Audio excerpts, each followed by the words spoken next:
तो बच्चों, class 12th के लिए एक पेपर लेकर आए आपके सामने। ये आपके ऑप्टिक्स का पेपर है, ऑप्टिक्स। तो आपके सामने देखिए, पहला इसके एमसीक्यू क्वेश्चन है। दो गोलीय समान पारदर्शी पृष्ठों के बीच घिरे हुए माध्यम को कहते हैं।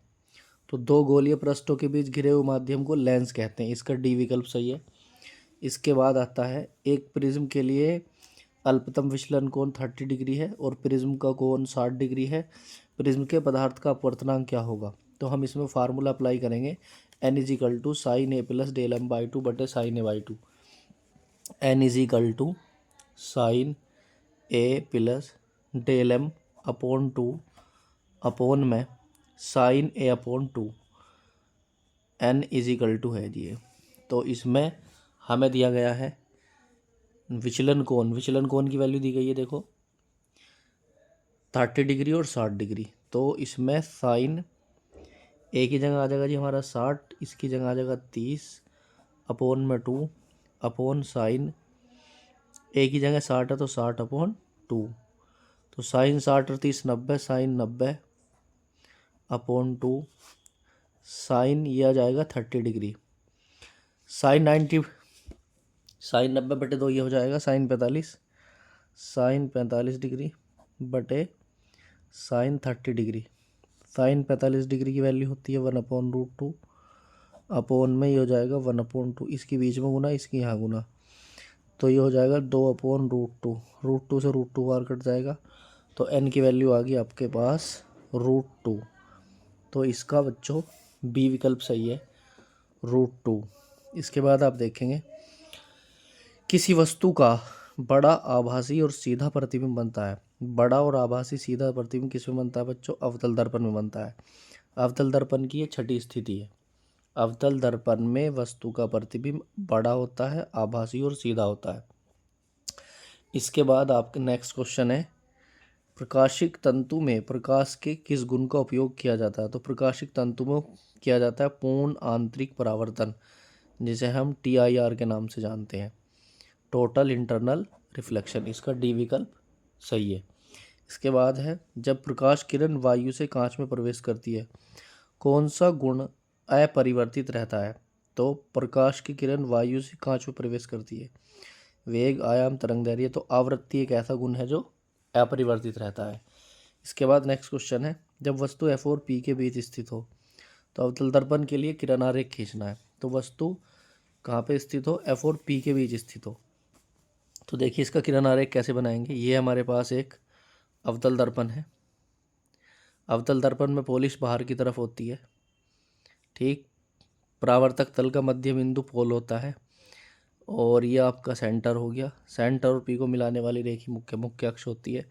ये हो गया हमारा एफ। ये कह रहा है एफ और पी के बीच स्थित है, तो प्रतिबिंब ये बनेगा जी। देखो, प्रकाश की किरण एक पैरेलल आई और ये फोकस से ट्रांसफर्स हो गई। दूसरी प्रकाश की किरण हम सेंटर से लेकर आएंगे, तो ये गई आपका सेंटर से आने वाली प्रकाश की किरण सेंटर से वापस जाएगी। तो ये दोनों प्रकाश की किरण परावर्तन के पश्चात तो मिलेगी नहीं, इसलिए हम इन्हें पीछे मिला देंगे, तो हमें लगेगा कि ये कहीं पीछे से मिलती हुई महसूस हो। तो प्रकाश किरणों का इंटरसेक्शन पॉइंट ये है। तो इस वस्तु का प्रतिबिंब की जो इमेज बनेगी वो ये होगी। ये प्रतिबिंब दर्पण के पीछे होगा, वस्तु से बड़ा और सीधा और आभासी होगा। ठीक है जी। नेक्स्ट क्वेश्चन है, जब किसी प्रिज्म को वायु से किसी द्रव में डुबोया जाता है, तो विचलन कोण पर क्या प्रभाव पड़ेगा? सूत्र सहित समझाइए। तो किसी प्रिज्म को वायु से द्रव में डुबोया जाता है, तो बच्चों क्या होगा? देखो, जब प्रिज्म वायु में हो तो हमारे पास एक फॉर्मूला होता है, डेल्टा एम बराबर n-1 इंटू ए। अब हम इसे कहेंगे जब वायु में है। जब वायु में है, वायु में है तो डेल्टा एयर बराबर वायु के लिए a(n)(g)-1 इंटू ए। फर्स्ट इक्वेशन हो जाएगी ये। इसके बाद आप करेंगे जब ये किस में है? द्रव में है, तो डेल्टा डब्लू बराबर, देखो द्रव में ले जाने के लिए हम क्या करेंगे? LNG निकाल लेंगे, LNG-1 इंटू ए। ये होगी सेकेंड इक्वेशन। अब हम दोनों को आपस में क्या कर देंगे? अब LNG को हम कहाँ से फाइंड आउट करते हैं? तो LNG का फॉर्मूला होता है ANG/ANL। तो ये हो गया जी हमारे पास LNG इजिकल टू ANG/ANL। तो बच्चों अब क्या होगा? डेल्टा एयर बटे डेल्टा डब्लू बराबर ANG-1 इंटू ए अपॉन में LNG-1 इंटू ए से ही कट गया। तो ये आ गया हमारे पास delta A upon delta W बराबर ANG-1 अपॉन LNG-1। ये आ गया द्रव में डुबोने के बाद अपवर्तनांक का सूत्र, इसके विचलन कोण का फॉर्मूला। इसके बाद आता है क्वेश्चन न्यूनतम विचलन की अवस्था में प्रिज्म की शर्तें लिखिए। आपतन कोण और विचलन कोण के बीच ग्राफ खींचिए। तो न्यूनतम विचलन की अवस्था में आपतन कोण और, तो ये ग्राफ बच्चों ऐसे खींचेगा आपका। एक कंडीशन ऐसी होती है, ये हो गया डेल्टा और ये हो गया आपतन कोण। तो इस पॉइंट पे क्या होता है? एक पॉइंट ऐसा जो आई का मान ई के बराबर हो जाता है, निर्गत कोण के बराबर हो जाता है, और डेल्टा का मान डेल्टा एम हो जाता है। दूसरी बात, R1 बराबर R2 हो जाते हैं किसके? R से। तो ये आपको हमारे नोट से पता चलेगा। तो इसकी ये कंडीशन है, आपतन कोण निर्गत कोण के बराबर होता है, विचलन कोण न्यूनतम विचलन कोण हो जाता है, और अपवर्तन कोण R1 बराबर R2 बराबर किसके हो जाते हैं? R के। इसके बाद आएगा बच्चों पूर्णांतिक परावर्तन की शर्तें लिखिए और इसका किरण आरेख बनाइए। देखो ये भी कितना बढ़िया क्वेश्चन है। पूर्णांतिक परावर्तन की शर्तें लिखिए और इसका किरण आरेख बनाइए। पूर्णांतिक परावर्तन की शर्तों में क्या है? पहली शर्त तो ये है, प्रकाश की किरण सघन माध्यम से विरल माध्यम में जानी चाहिए, सघन माध्यम से विरल माध्यम में जानी चाहिए। दूसरी पर शर्त यह है, आपतन कोण का मान क्रांतिक कोण के मान से अधिक होना चाहिए। और किरण आरेख आप इसका बना देंगे इस तरह से। तो ये हमारे दो पृष्ठ है बच्चों। मान लेते हैं ये सघन माध्यम है और ये विरल माध्यम है। तो प्रकाश की किरण सघन माध्यम से किस में जानी चाहिए? विरल माध्यम में। तो ये आपतित प्रकाश की किरण है। तो TIR होने के लिए प्रकाश की किरण वापस अपने ही माध्यम में आ जाती है। तो ये स्थिति कब है? जब I का मान ज़्यादा होता है C के मान से, तब प्रकाश की किरण अपने माध्यम में पुनः वापस लौट आती है। इसके बाद है आपका नेक्स्ट क्वेश्चन।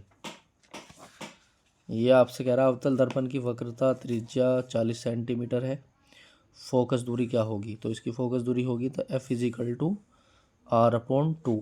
R हो गया 40/2, ये हो गया 20 सेंटीमीटर।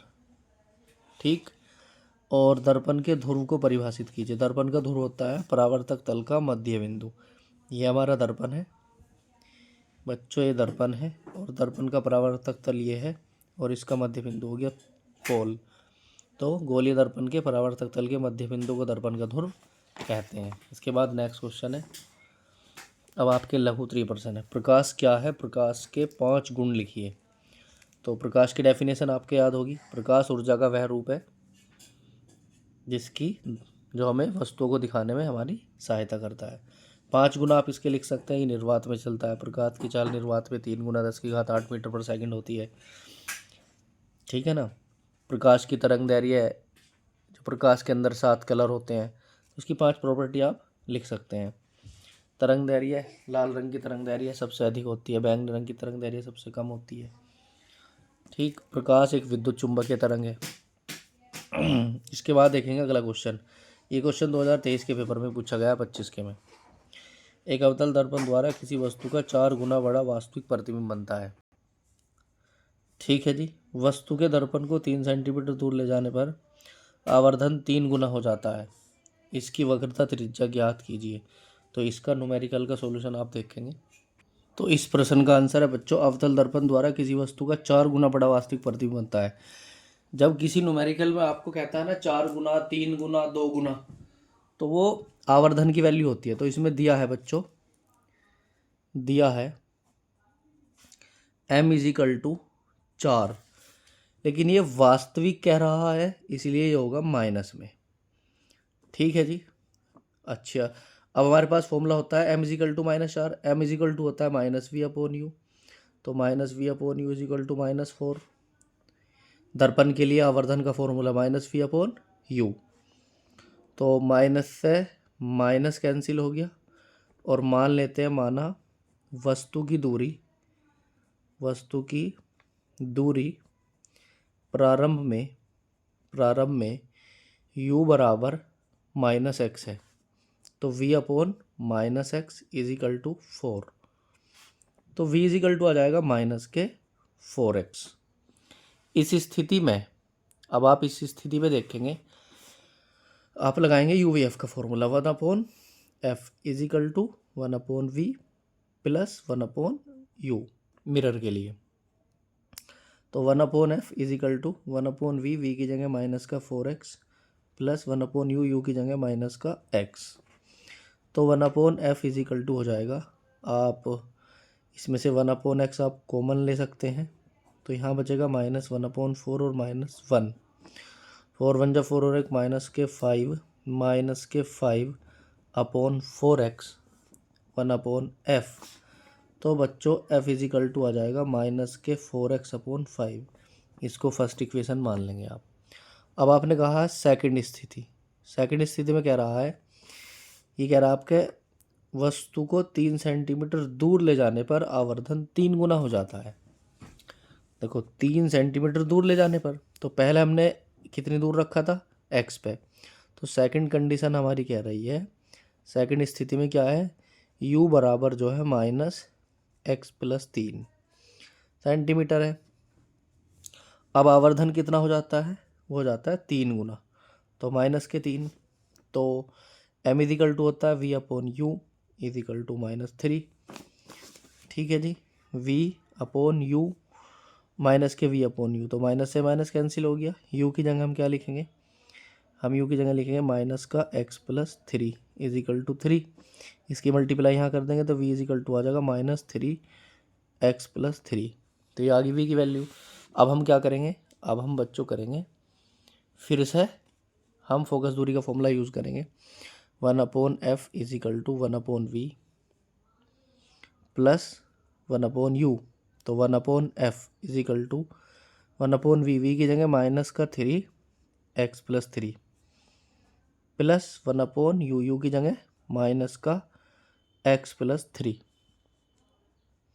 ठीक है जी, 1/f इजिकल टू, अब इसमें से कॉमन आ गया आपका क्या 1/x+3, 1/x+3 कॉमन आएगा तो 1/3 बचेगा माइनस 1/1 बचेगा, तो 3 1 जा 3 और 1 4, तो ये हो जाएगा आपका -4/3x+3 1/f, तो f इजिकल टू हो गया -4 कितना 4 f इजिकल टू उल्टा हो जाएगा ना 3x+3/4, और ये भी क्या है में माइनस में। अब आप क्या करेंगे, इसे मान लेंगे समीकरण नंबर 2।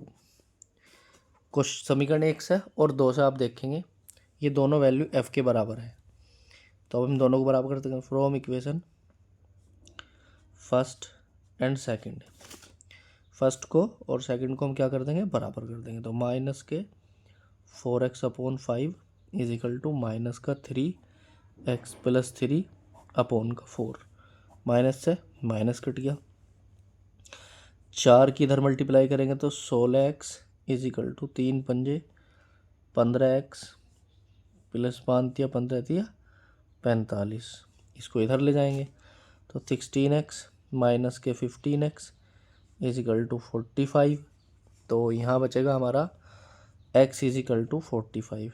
अब हमने x किसे मानना था, x मानना था u की वैल्यू को, तो u बराबर -x है, तो ऑब्जेक्ट को जो रखना पड़ेगा हमें 45 सेंटीमीटर पर रखना पड़ेगा। लेकिन क्वेश्चन में आपसे क्या ज्ञात करा रहा था, क्वेश्चन में कह रहा था आपसे वक्रता त्रिज्या ज्ञात करें, तो आपसे वक्रता त्रिज्या, तो वक्रता त्रिज्या निकालने के लिए हमें फोकस दूरी निकालनी पड़ेगी, तो हमें x की वैल्यू आपके पास आ गई, तो हम इक्वेशन फर्स्ट का यूज़ कर सकते हैं, from equation first f is equal to -4 into x की जगह आप 45 रखेंगे अपॉन में 5 5 निम 45 और 9 चौक 36, f इजिकल टू आ गई 36 सेंटीमीटर, जबकि हमें निकालनी है रेडियस ऑफ कर्वेचर यानी वक्रता त्रिज्या। वक्रता त्रिज्या होती है फोकस दूरी की डबल माइनस के 72 सेंटीमीटर। तो ये आपके इस प्रश्न का आंसर है। ये इम्पोर्टेंट क्वेश्चन था, जैसा कि आप देख पा रहे हैं ये इम्पोर्टेंट क्वेश्चनों में से एक है और पेपर में ही पूछा जा चुका है। इसके बाद आया next question.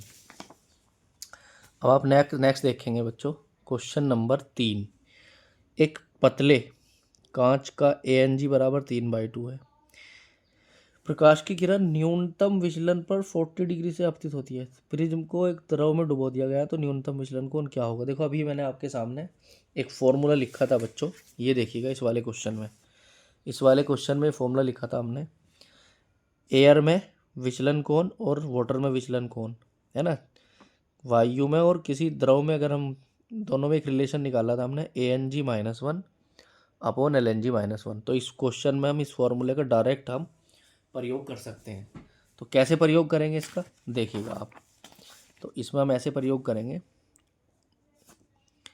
Delta A delta W is equal to ANG -1 upon में LNG -1। तो पहले हम LNG को निकाल लेते हैं। तो LNG बराबर होता है ANG अपॉन ANL। अब आप देखेंगे प्रश्न में क्या दिया गया है। ANG दिया गया है बच्चों 3/2, ANL दिया गया है 5/4। तो आप 3/2 को डिवाइड कर देंगे 5/4 से। तो जब 5/4 से डिवाइड करेंगे तो 4/5 हो जाएगा। 2 2 जा 4, 3 2 जा 6, तो 6/5। तो बच्चों ये आ गया हमारा LNG की वैल्यू। LNG इज इक्वल टू आ गया 6/5। अब हम यहाँ रखेंगे। तो ये कह रहा था देखो, जब ये प्रिज्म जो है कहाँ था, ये जब वायु में था, तो वायु में था विचलन कोण कितना था, 40 डिग्री था। हमें द्रव में ले जाने के बाद विचलन कोण था, तो ये हो गया 40 डिग्री अपॉन में वाटर में इज इक्वल टू ANG कितना है 3/2। तो 3/2 में से एक घटाएगा तो 1/2 बचेगा। LNG -1, LNG है 6/5, 6/5 में से एक घटाओगे तो 1/5 बचेगा। इसकी मल्टीप्लाई यहाँ और इसकी मल्टीप्लाई आप यहाँ करेंगे तो 40 डिग्री अपॉन में delta W is equal to 5/2। 5 8 40 और 2 8 16। तो वाटर में जाने के बाद ये विचलन कोण 16 डिग्री रह जाएगा। देखो उस प्रश्न का भी आपको आंसर मिला कि क्या प्रभाव पड़ेगा, विचलन कोण पर क्या प्रभाव पड़ेगा। यहाँ क्वेश्चन पूछा गया था ना कि विचलन कोण पर क्या प्रभाव पड़ेगा। तो आप इस क्वेश्चन से समझ सकते हैं, वायु में विचलन कोण 40 डिग्री था, जब हम उसे द्रव में ले गए तो विचलन कोण 16 डिग्री रह गया। तो इसका आंसर हमें मिल गया। क्या मिल गया जी, क्या प्रभाव पड़ेगा, विचलन कोण घटेगा। विचलन कोण द्रव में ले जाने के बाद क्या होगा, घटेगा। अब आप आगे देखेंगे इसके बाद आके देखेंगे आप, जल से भरी 80 सेंटीमीटर गहराई की किसी टैंक की तली पर एक छोटा बल्ब रखा गया है। जल के पृष्ठ का क्षेत्रफल ज्ञात कीजिए। बल्ब का प्रकाश निर्गत हो सकता है। जल का अपवर्तनांक 4/3 है। तो हमें वो क्षेत्रफल बताना है। तो आपने एक फॉर्मूला पढ़ा है बच्चों, मैं आपको बता देता हूँ। R is equal to H upon में √n² - 1। आपने फॉर्मूला पढ़ा होगा रेडियस का, ठीक है जी। मेरे नोट्स में आप देखेंगे तो ये मेरे कैप्सूल में आपको मिलेगा 80 सेंटीमीटर गहराई पे, तो ये हो जाएगा 80 √ कितना है जी 4/3 है। अपवर्तनांक कितना है 4/3 है। तो 4/3 का स्क्वायर करेंगे तो 16/9 - 1। तो 80 अपॉन में 9 एकम 9, 16 में से 9 गए 7।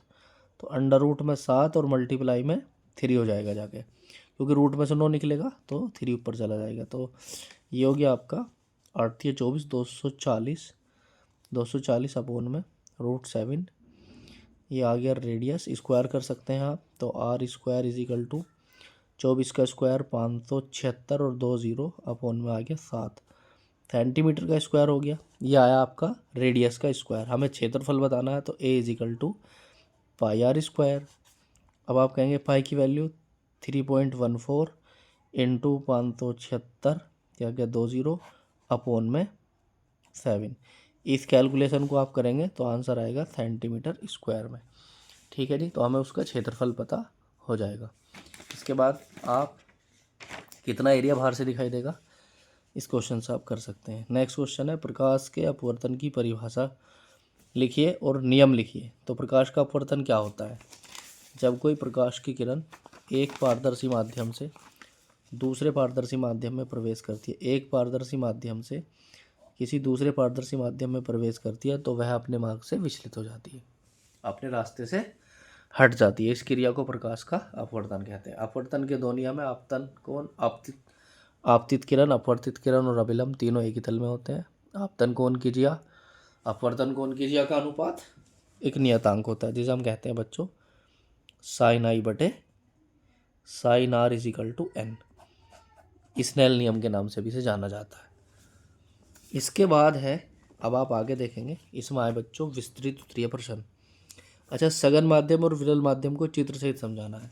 अच्छा, ये भी इसमें बताना हमें सघन माध्यम और विरल माध्यम के बारे में आपको समझाना है। तो सघन माध्यम विरल माध्यम को आप ऐसे समझा सकते हैं, देखो ये माध्यम 1 और ये माध्यम 2। अगर मान लो पहला माध्यम विरल है और दूसरा माध्यम बच्चों सघन है, तो जब प्रकाश की किरण विरल से सघन में जाती है तो इसे अभिलंब चाहिए। ये आपतित किरण है तो सघन में जब जाएगी तो अभिलंब की तरफ झुकेगी। विरल माध्यम से जब सघन माध्यम में प्रकाश की किरण ट्रैवल करती है तो अभिलंब की ओर झुकती है। ठीक है जी, ये आप इसका डायग्राम देख सकते हैं। इसके बाद आप देखेंगे प्रिज्म किसे कहते हैं, किरण आरेख समझाकर स्पष्ट कीजिए। प्रिज्म के माध्यम के अपवर्तनांक का सूत्र स्थापित कीजिए और पतले प्रिज्म के लिए न्यूनतम विचलन कोण का सूत्र भी प्राप्त कीजिए। तो ये इसका एक डेरिवेशन है। ये डेरिवेशन आपको एक पूरी वीडियो में कंप्लीट मिलेगा। इसके बाद है क्वेश्चन नंबर 2, अवतल दर्पण के लिए यूवीएफ संबंध का सूत्र स्थापित कीजिए। ये भी डेरिवेशन है, आपको पूरी वीडियो में मिलेगा इसका पूरा डेरिवेशन कंप्लीट। मैं आपको न्यूमेरिकल करा देता हूँ। क्रांतिक कोण से क्या तात्पर्य है, सिद्ध करो n = 1/sin होता है। इंपॉर्टेंट क्वेश्चनों में से एक है। क्रांतिक कोण आपको TIR की डेफिनेशन से मिल जाएगा। क्रांतिक कोण किसे कहते हैं, क्रांतिक कोण आप सघन माध्यम में बना हुआ आपतन कोण जिसके लिए विरल माध्यम में अपवर्तन कोण 90 डिग्री होता है, क्रांतिक कोण कहलाता है, जिसका संबंध n = 1/sin होता है। इसके बाद है 2.5 सेंटीमीटर साइज की कोई छोटी मोमबत्ती 36 सेंटीमीटर वक्रता त्रिज्या किसी अवतल दर्पण से 27 सेंटीमीटर दूरी पर रखिए। प्रतिबिंब की प्रकृति और स्थिति और साइज ज्ञात कीजिए। तो देखिए इसका न्यूमेरिकल का सॉल्यूशन आप 2.5 सेंटीमीटर साइज की कोई छोटी मोमबत्ती, तो इसमें बच्चों मोमबत्ती का साइज हमें दिया है, मोमबत्ती ऑब्जेक्ट है इसलिए हम लिखेंगे HO = 2.5 centimetre. Height of object 36 centimetre वक्रता त्रिज्या के किसी अवतल दर्पण से, वक्रता त्रिज्या R = 36 सेंटीमीटर, तो फोकस दूरी आ जाएगी 18 सेंटीमीटर और ये माइनस में होगी क्योंकि ये दर्पण अवतल दर्पण है। ठीक है जी, और ये कितनी दूर रखा है, 27 सेंटीमीटर दूरी पर रखी है, तो U = -27 सेंटीमीटर। अब फॉर्मूला लगाएंगे इसमें 1/v + 1/u = 1/f। हमें v बताना तो 1/v + 1/u, u की जगह -27 = -1/18। अब ये इधर ले जाएंगे हम, प्लस हो जाएगा तो 1/v = 1/27। ये प्लस हो गया, ये माइनस में यहीं का यहीं है। 1/v = इन कैल्शियम आएगा 54, 27 दूनी 54, 2 18 3 54 3। 1/v = माइनस का 1/54, v = आ गया 54 सेंटीमीटर माइनस में, तो हमें v पता चल गया। अब आपसे कह रहा था क्या है, प्रतिबिंब की स्थिति तो हमें पता चल गई कि 54 सेंटीमीटर होगी, इमेज जो बनेगी वो 54 सेंटीमीटर पे बनेगी। बाकी आपसे साइज भी पूछ रहा है और प्रकृति पूछ रहा है, तो माइनस में आ गया, तो ये प्रतिबिंब जो होगा वास्तविक होगा। ठीक, प्रतिबिंब प्रकृति क्या होगी, अच्छा साइज हमें बताना है, इमेज का साइज क्या होगा। तो अब हमने फॉर्मूला एक पढ़ा है HI/HO, height of image upon height of object = -v/u। Height of image बतानी है तो HI = -v/u इंटू में height of object, minus v की वैल्यू माइनस माइनस प्लस 54, देखो यहाँ माइनस और ये माइनस है तो 54 हो गया प्लस में, और u की वैल्यू होगी -27, HO की वैल्यू होगी 2.5। 27 दूनी 54 और 2.5 दूनी 5, तो माइनस के 5 सेंटीमीटर। हाइट ऑफ इमेज आ गई हमारी 5 सेंटीमीटर। देखो ये माइनस में है इसलिए होगा उल्टा, वास्तविक और वस्तु से बड़ा, वस्तु से बड़ा। ठीक है जी। इसके बाद आप देखेंगे नेक्स्ट क्वेश्चन। 60 डिग्री अपवर्तन कोण वाले प्रिज्म के पीले प्रकाश के लिए अपवर्तनांक √2 है। अल्पतम विचलन की स्थिति में न्यूनतम विचलन कोण बताना है। आपतन कोण, अपवर्तन कोण और निर्गत कोण, तो सभी का आंसर आप देखेंगे। अपवर्तक कोण आपको इस प्रश्न में दिया है ए इज इक्वल टू दिया है 60 degree. A is equal to क्या है 60 degree. N is equal to कितना है √2 है। एन इज इक्वल टू हो गया बच्चों √2। अल्पतम विचलन की स्थिति में तो आई बराबर, देखो तो डेल्टा एम का फॉर्मूला होता है n-1 इंटू ए, लेकिन हम पहले एन का फॉर्मूला ये वाला लगाएंगे। N is equal to sine A plus del M upon 2 upon sine A upon 2। N की वैल्यू है √2, साइन ए कितना है 60 प्लस डेल एम अपॉन 2 अपॉन में साइन 60/2 यानी साइन 30 डिग्री। ए की वैल्यू 60 है तो 30 डिग्री हो जाएगा आपका। साइन 30 डिग्री की वैल्यू 1/2, तो √2 में मल्टीप्लाई हम 1/2 की कर देंगे, तो sine is equal to 60 plus del M upon में 2। ये रूट 2 बार कट जाएगा तो 1/√2 बचा। 1/√2 किसकी वैल्यू है साइन 45 डिग्री की। Sine 45 degree is equal to sine 60 plus del M upon 2। Sine से साइन कैंसिल हो गया, यहाँ बचा 45 degree is equal to 60 plus del M upon 2।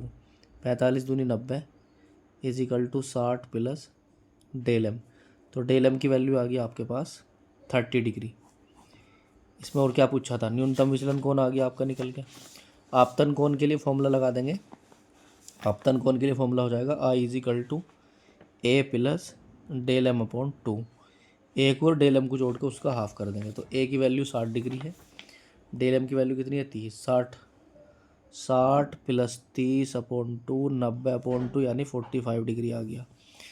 और आपतन कोण भी हो गया। अपवर्तन कोण बताना है। अपवर्तन कोण बताने के लिए क्या करेंगे, आर इज इक्वल टू होता है a/2, ए का आधा यानी कि 30 डिग्री, क्योंकि ए की वैल्यू 60 डिग्री है इसलिए आएगा 30 डिग्री। निर्गत कोण और निकालना, तो आपतन कोण निर्गत कोण के बराबर होता है न्यूनतम विचलन की स्थिति में, तो निर्गत कोण ई इज इक्वल टू भी आई के बराबर होगा, ये होगा 45 डिग्री। ठीक है जी। इसके बाद है आपका क्वेश्चन नंबर 6। किसी पतले प्रिज्म के लिए न्यूनतम विचलन कोण 10 डिग्री है, प्रिज्म का कोण क्या होगा अपवर्तनांक। देखो कितना सिंपल क्वेश्चन है।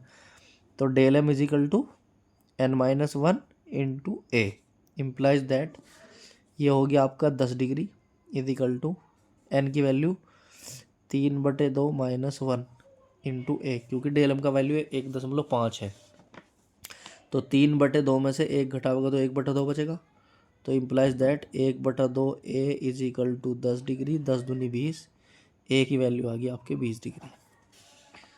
√3 अपवर्तनांक वाले माध्यम में अपवर्तन कोण ज्ञात कीजिए यदि आपतन कोण 60 डिग्री है। तो सीधी सीधी बात है, इसमें फॉर्मूला लगा देंगे हम स्नेल नियम।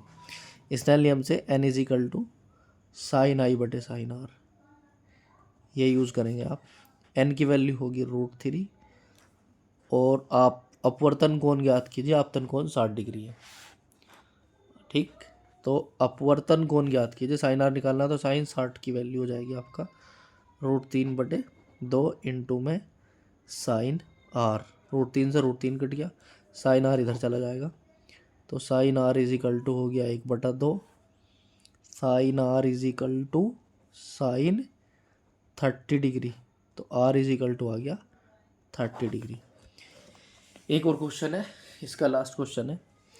निर्वात में किसी प्रकाश की तरंग दैर्घ्य 6400 एंगस्ट्रॉम है, तो जल में कितनी तरंग दैर्घ्य होगी। जल का अपवर्तनांक 4/3 है, तो इसको फॉर्मूला लगा देंगे n इज इक्वल टू λ1/λ2।